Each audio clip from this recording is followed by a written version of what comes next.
Welcome to Fireside with Voxgig, a podcast for professional public speakers. I'm your host, Richard Roger, the founder of Voxgig.com, which is an online community and service for speakers and event professionals. In each episode, we sit down for an intimate fireside chat with people in the public speaking community to learn how they have mastered the art of getting up on stage and speaking in front of an audience. If you're an aspiring speaker, or just want to improve your onstage performance, this podcast will help you learn from some of the most accomplished and interesting professional conference speakers.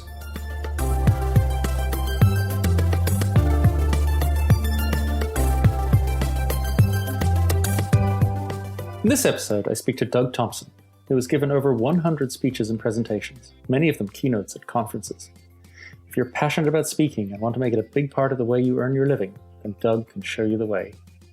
Doug makes a point to talk to his audiences before and after his talks, tells us about the value of improv theatre workshops, explains the importance of storytelling, and shares how rewarding it is to see people putting the ideas he has explained into action. Let's sit down with Doug and listen to his story. Doug, thank you so much for joining us at Voxgig for this podcast. I'm going to start by jumping straight in. When did you speak most recently, and how did it go? Well, I spoke to my boss yesterday, but I guess that doesn't count. I work in the education division of Microsoft, and we had a teachers conference. So they have these annual conferences that come up, and I was presenting in front of a bunch of K through 12. I think you call it primary school there in the UK, and just promoting our technology, sort of showing them some really cool things that could be done because, we're not known as the coolest company. We've sort of lost that a while back. So we're having to try to get some of that coolness back. I think that's a little unfair. Microsoft is definitely, I think you guys are on the upswing again. Yeah, we got our mojo back with Satya on there. He sort of brought that back, and it's a totally different place to work than when it was when I started 17 years ago. Wow, that would be interesting to learn about a little bit more. But let's stick with public speaking for a minute. Sure. So that was the most recent time you spoke. But tell me about the very first time that you spoke in front of an audience. Well, I could go back to where I got my sort of what drove me into. I was trying to think of my earliest memory of that. I was back in high school. I was a freshman in high school. And at the time, this will show how old I am. Hogan's Heroes was running on TV, and we were doing a little skit. Every winter we had this play that our festival, we called it, going on, just sort of a break where we could show band and different acting type stuff. And it was a little skit about Hogan's Heroes, and I got in and I sort of started stealing the show. I've always been somewhat of an improv person, not intentionally, but it just sort of comes out. And I was all set to go, and then the grades came out like 2 days before the show was supposed to go on. And unfortunately, I didn't make the best marks, and my parents pulled me from that. And I still remember that. It still hurt, and I had to sit out in the audience and watch what could have been. But from there, I took every opportunity at any time. Somebody gave me the most dangerous. I'm a little bit like a politician. The most dangerous place to be is between me and a microphone. So I embraced the chance to do that. I've always felt very comfortable. I can't tell you why, but I've always felt very comfortable with a microphone and speaking. So we go back to there. Then, sort of just as a corporate type thing, through all my jobs that I've had the opportunity to sort of share something about our company or our technology, or just technology in general, and get to do that. So it's very rewarding to do. One thing that's interesting is to compare what you were like as a speaker when you started versus where you are now. What do you think would be your biggest differences in speech craft, let's say, from those early days versus where you are today? Oh yeah, it's a night and day difference. I got to watch an old video that I had done. No. I hate going back to those things. I don't like watching myself in general, but it's something that you need to reflect upon. But yeah, I was very unpolished. And if you watch me present today, to some, it's not this big, polished I have the patches on my jacket, the very professorist type thing. Mine's a lot of energy that goes on, and that's maintained. But the structure of the talks that I give are more, here's the opening, here's the 3 points and all that. That's much better at getting to do that, and much crisper and talking a little bit slower. Which is amazing for a Texan that I actually have to force myself to talk slower. Yeah, for a Texan, you think you guys are born with that stuff. Well, yeah, you would think so, but were they things that you consciously learned, or have you picked up some of them subconsciously? How much effort have you put into this? I try to work on, after every talk or something like that, I sort of try to sit back and reflect, and I'll go to the audience and I'll ask them, I hang around before and after. I like to sort of get in with the audience, and I like the before part of the audience interaction because I get some new ideas that I can include. I always try to leave 2 or 3 different spots where I think the audience might give me some input that I can point to, or sort of, again, pull them in, get their buy-in with that one. And then afterwards, what hit home about you? This one DVD that I did when I first started at Microsoft, we had these things. If you ever had a Windows PC and you look on there's a little Windows flag. Have you seen? Yeah. Okay. Oh, yeah. So there's some testing that goes on behind that. And it's not a trivial process to go do, but is somebody that has read my share of technical manuals and technical things interspersed with naps, because you read 2 pages and I'm asleep most of the time. I said there's got to be a better way to do this. So I sort of created this video where I with a little opening vignettes of where I was I had a smoking jacket on and we were introducing the sort of evening theater type thing, and then interspersed with technology. But I want to make this fun. And I had people come up to me for 3 years after that came out. And this was the day before online streaming. We had to ship DVDs. I mean, this was old school stuff.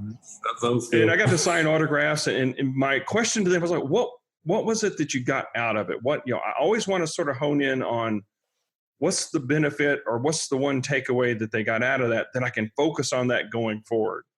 And if I don't get any of those, then okay, I've totally missed the audience or what's going on with that.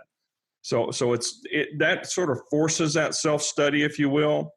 I try not to. One thing I have learned is you got to be yourself.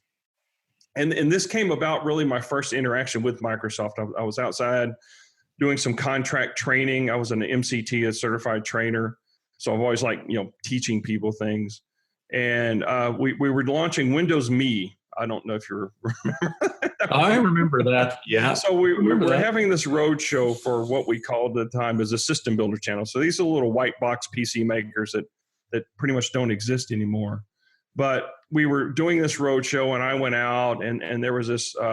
They got about 10 trainers in, and they were trying to teach us to do all these things. And there's this one guy in there that was that professor. He had the glasses, he had the coat with the college professor type thing, which I've always enjoyed that style. So I started to try to emulate that style, and I was failing miserably. And it gets to the night before, and I'm telling my wife, look, I don't belong here. I've got no confidence. I've been failing all week. And she said, look, you have to be yourself. So I went back. The next day was sort of the finals, and we'd get to sort of see where we'd get to go. And I totally unrehearsed, but I'd sort of going through in my head, and it was just me. Things were falling off the table. Things were breaking. But, I worked all that stuff into the presentation that I had. And I got a call 2 weeks later, said, dude, you were the best one there, and you need to do half the shows with me. So that was a lesson that I keep reflecting upon myself. I can watch other people. I can watch TED Talks and see, okay, is there something there that I can use? But it's got to be me doing it. It can't be me emulating somebody else. It's a mistake to try and adopt somebody else's style. Yeah, isn't it? And I see a lot of people do that. I see a lot of.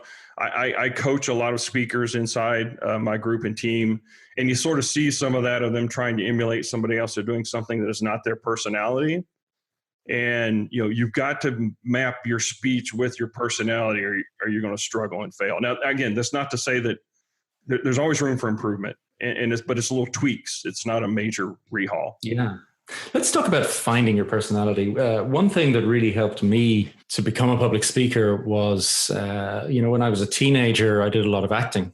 Mm-hmm. Helped me get used to being on stage and doing voice projection, that sort of stuff. And you mentioned improv earlier. So tell me about improv.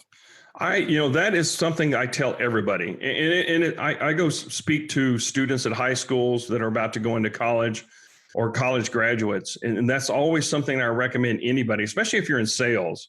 But if you're going to do presentations, it teaches you some great things. One of them is it teaches you to listen.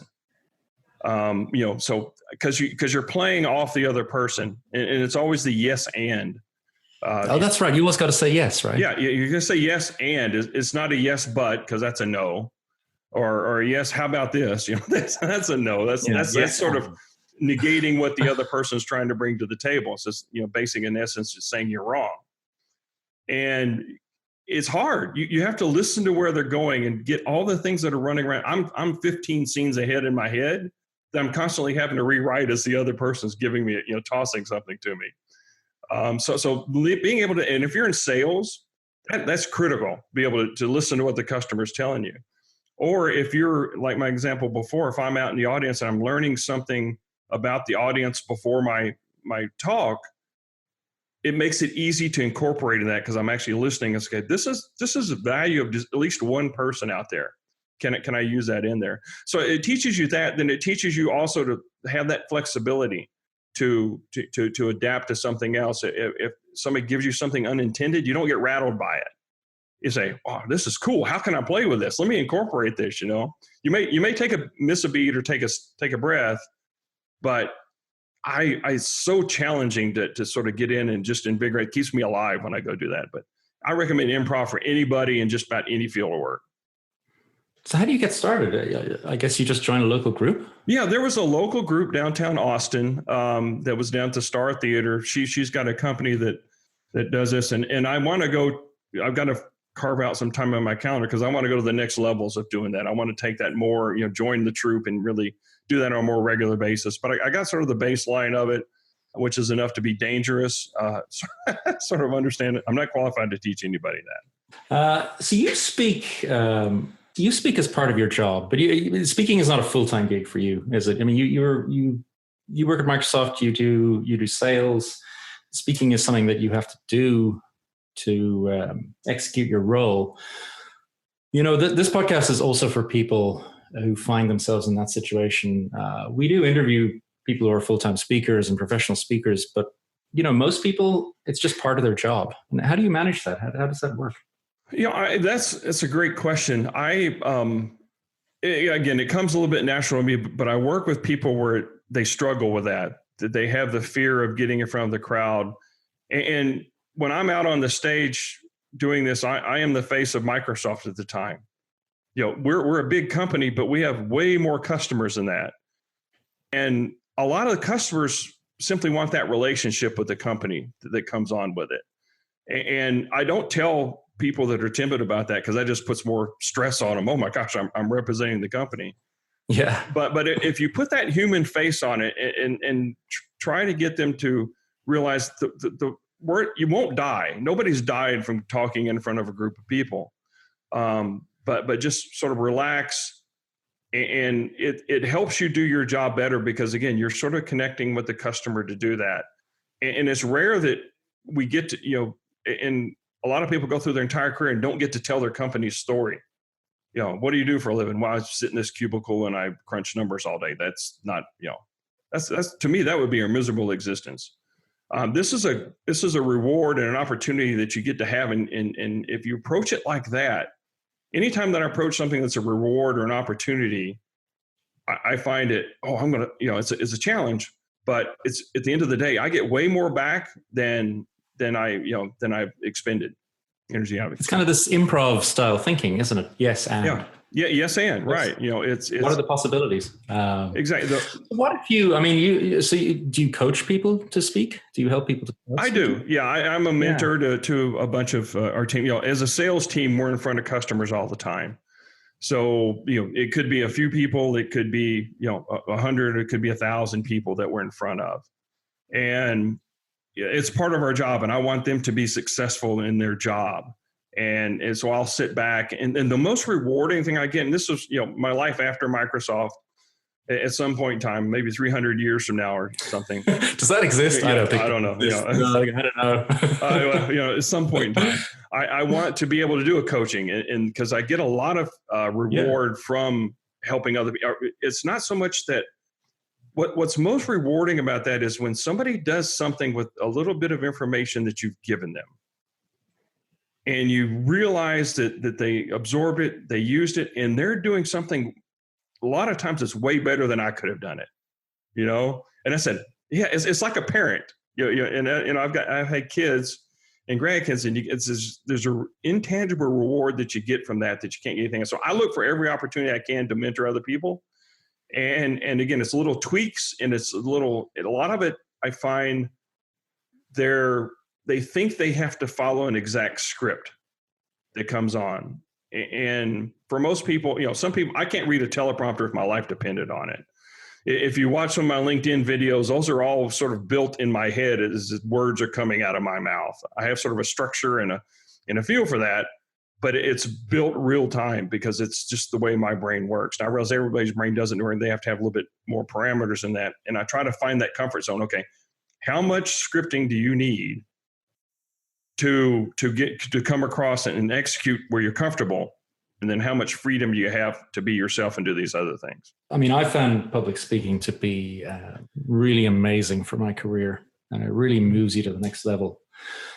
But if you're a coach and somebody working for you or a colleague that will benefit, that has a really interesting story, that has a huge problem with public speaking, they get panic attacks or stage fright or whatever, would you push them hard to do it? How hard? What would you do? How hard would you push them to get up on stage? Well, I'm a bit of a bully sometimes. Okay. I'm rather large anyways, so I'm 6'4", 200 some odd pounds. So I'm a little bit imposing as it comes. So are we talking sink or swim? No. I would never do that to anybody. Okay. It's sort of, let's turn the water up. We have a saying down here in the South is how do you cook a frog? Where you turn the water up slowly or it jumps out of the pot. Oh, okay. So it's okay. First of all, I get them to tell me their story. And they'll be going through. I had an example. One of my guys, Chris, who's fantastic. I mean, when we interviewed him, I said he was a much younger gentleman than I am, and I said, God, he's got such passion and there's such talent there that you can see, and it is easier to sort of roll. I had to roll him back a little bit. He was a little reaches to go do things and tried to boil the ocean with that. And I said, okay, let's step back, and it's easier to do that than it is to sort of motivate somebody, but getting them to tell it to me first. Right? If you're comfortable, because a lot of people, they just don't like to share personal things with anybody else, or they don't feel like it has any value to anybody. So if you're in a sort of a one-on-one like we are, we're just, hey, pretend we're drinking some pints and we're just, shooting the stuff at the bar, and, tell me about it. And we get a little bit comfortable about that. Then I'll find an opportunity later where there's a few more people around.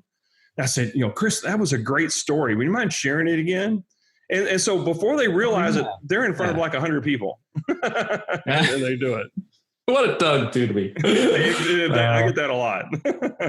Yeah, it's you have to take a coaching mentality to it. Can I ask you another question around speaking? And this is sometimes we like to talk about sort of practical advice. Do you travel a lot to speak? I get in a decent amount, not as much as I have at other periods of time. The most challenging thing I had in one of my previous roles at Microsoft is we would go do this tour, and it was a technical program that we had to go out, and we changed it every year then to our partners, and they would needed to follow this to sort of get a qualify for something. And I got to go to Japan, I got to go to China, Singapore, Europe, Germany, London, and stuff on that one. And the international audience, that took a lot of getting used to.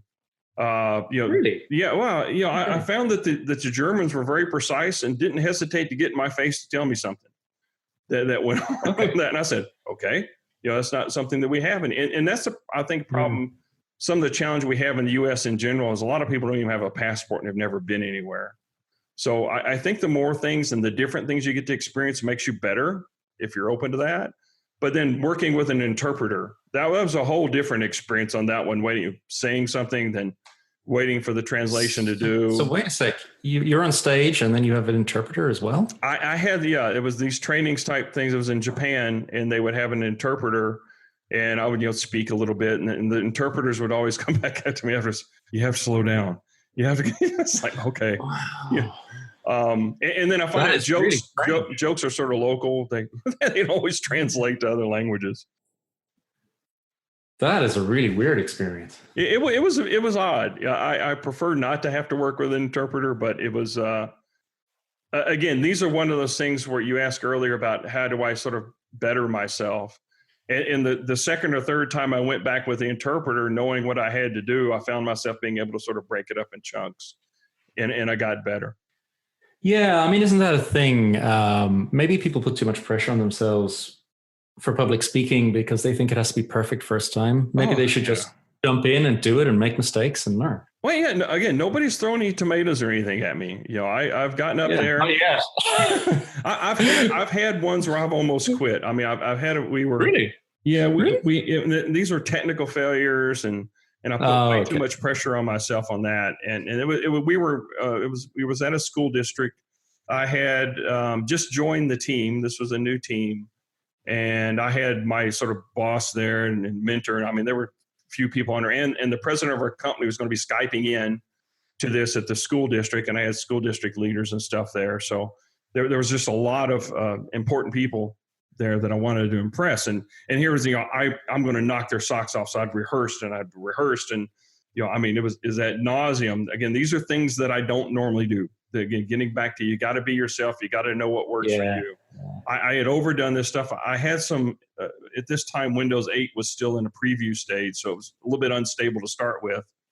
And then the hardware that we had on really wasn't built to support it. So anyway, I'm going in there, I practiced it. I had it all down, the demo and everything else was going to go on. And just before I was supposed to go on, I knocked the tablet off the table.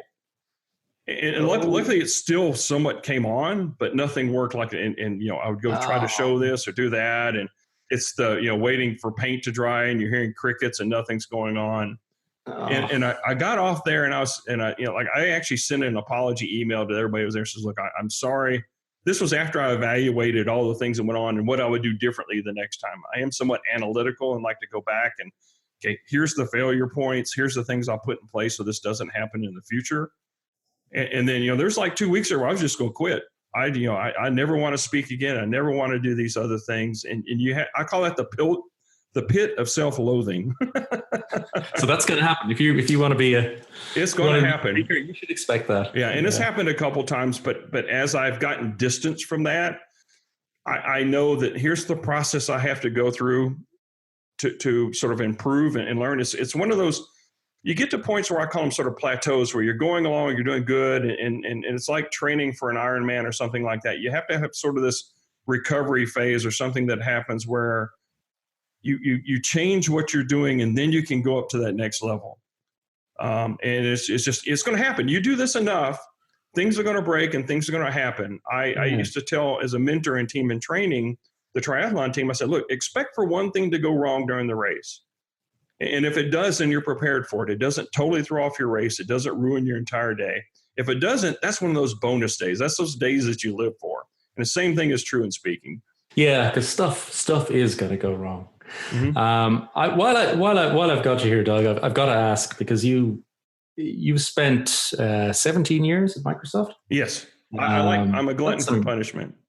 That is that is an amazing amount of perspective on one of the world's great companies. You don't have to reveal anything secret or anything like that, but I mean, what has your experience been from the start and all the changes and how Microsoft has evolved in terms of technology, vision, and culture? I'm just really interested, to hear it from the inside, so to speak.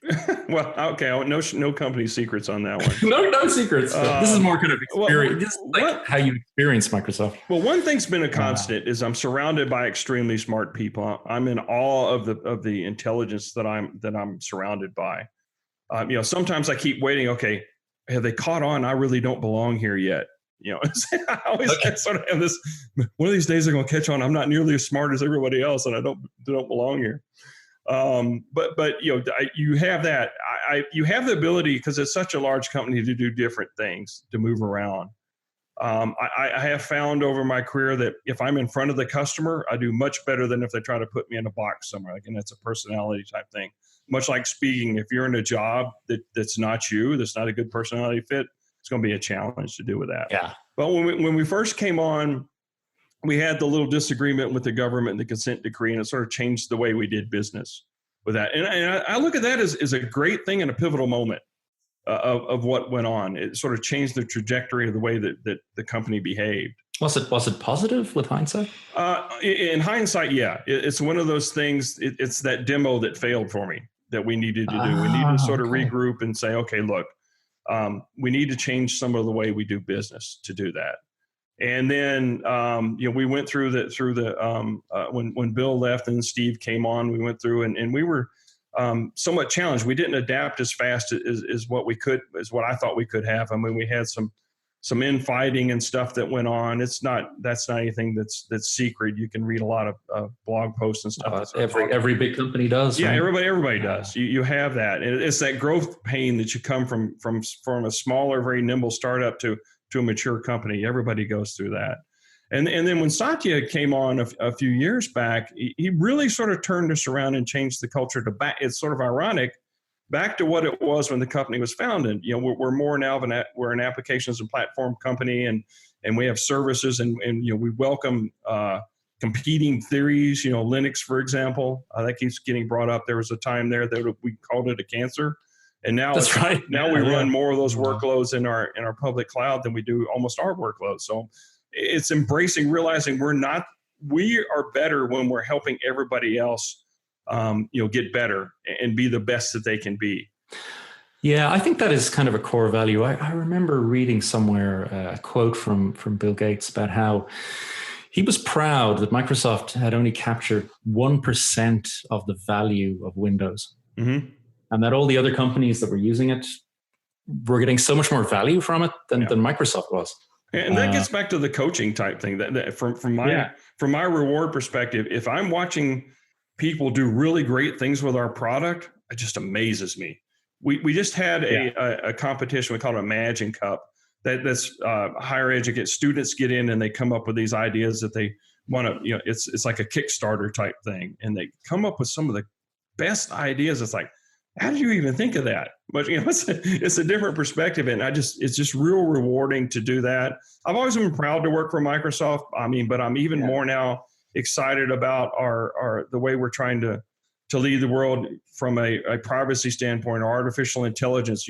That's a big can of worms now that we're still trying to figure out. In 10 years, don't build any Terminators. Yeah, exactly. That's the big fear of that. It's like, oh my gosh, this is Skynet's turning on, and it's I fear that. Then I look at how kludgy some of this stuff is. I say, it's not happening. Yeah, it's not. It's a long way away. Yeah, we can't get an autonomous car to work all the time because the problem is if everybody drove like a computer, it'd be fine. Here in the US, we don't drive. We cross the road in the middle of the street. It doesn't really matter. So, but it's interesting. Thanks for asking about that. I've had the opportunity to work for some really great people, do some really cool things with it. And it's always been energizing and challenging. So I always look for that. And as long as I'm adding value and learning something, I'm constantly learning something. I have books and watch, I'm a collector of information, if you will, which, when you go to speak, that's another good, because it makes you more well-rounded, right? I can be a subject matter expert on this, but I can pull in different aspects from different pieces that totally look, disconnected. Because to make that connection with your audience, everybody comes from a different perspective, and you need to find something that they can relate to, that you can find to talk about on. So, Isn't that an important part of talking about technology or technical subjects, is the ability to draw in metaphors and analogies and use things. I thought about writing a book, Mr. Analogy, but I have to come up with an analogy for that. You also said to me, you kind of have this ambition to take up speaking as a full-time profession, maybe, or coaching. Yeah, speaking and coaching piece. Yeah. Again, life after Microsoft, I'm still having please, if my boss is listening, this is something that I want to develop. Well, you can do it after you retire. There's no age exactly. That's my plan. Yeah, there you go. You got to do something, right? It's better than playing golf. Yeah, I'm not. Well, yeah, I can't afford to play golf the way I lose golf balls.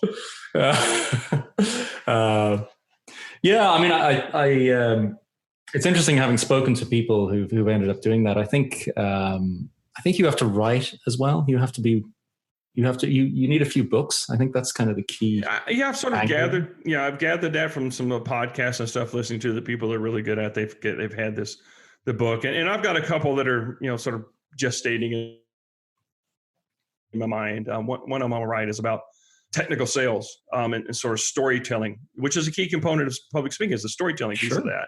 It gets down to that analogy. How do I take this very technical 1 and 0 binary AI scary subject and relate it to the mother down the street, or this new person wanting to open a new business? How do you relate those things together in a way that they can understand it?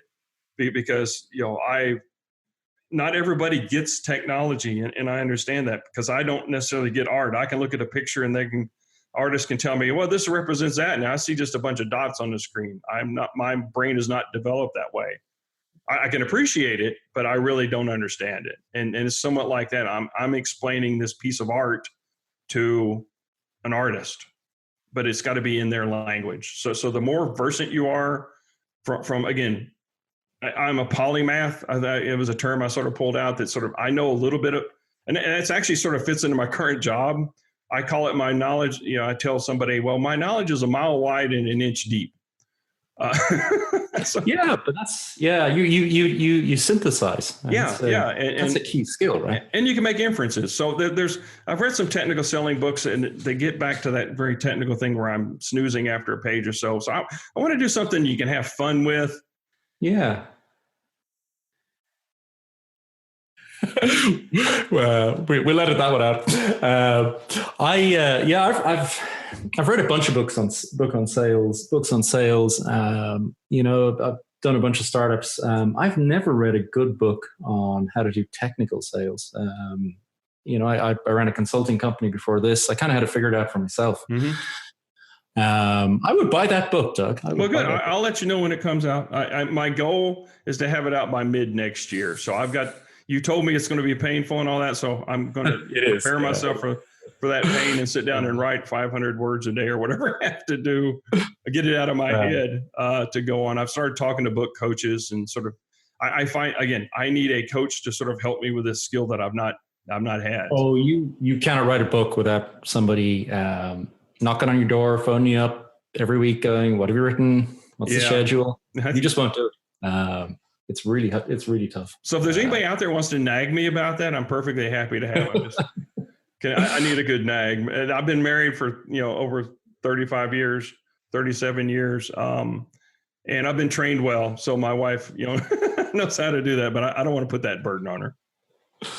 Yeah. You need a good editor. That is a book is a team effort. Mm-hmm. Okay. You're the author and you do the main sort of writing and vision and that sort of stuff. But there's a lot of other people have to come together to to get a piece of paper. Yeah. In your hand.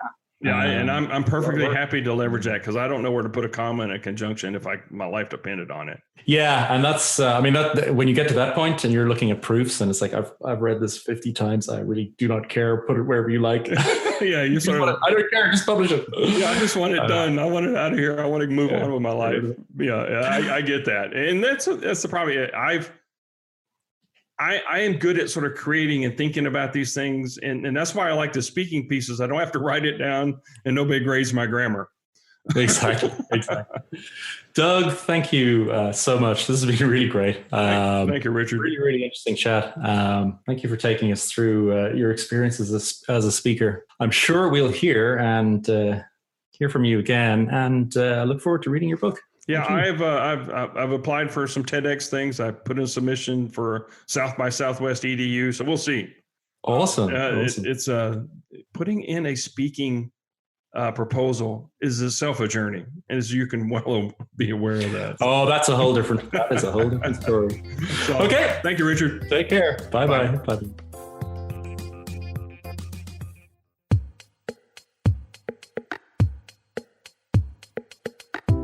Thank you so much for listening. Just a few things before the embers fade and wrap up another episode of Fireside with Voxgig. You can find notes and links from this podcast at voxgig.com/podcasts. We also publish a weekly newsletter on public speaking, selecting the best advice and techniques from some of the world's greatest speakers, both ancient and modern. Rhetoric is an old and revered art, not especially easy to master, but a skill like any other, one you can also learn. Visit voxgig.com/newsletter to subscribe. If you've enjoyed this fireside chat, please consider subscribing to the podcast. Please also leave a review. That helps us make this podcast even better. If you'd like to contact me directly, please email richard@voxgig.com. If you'd like to be counted as a supporter, just let me know and I'll add you to our supporters page. Till next time, remember, take a deep breath, pause, and step forward.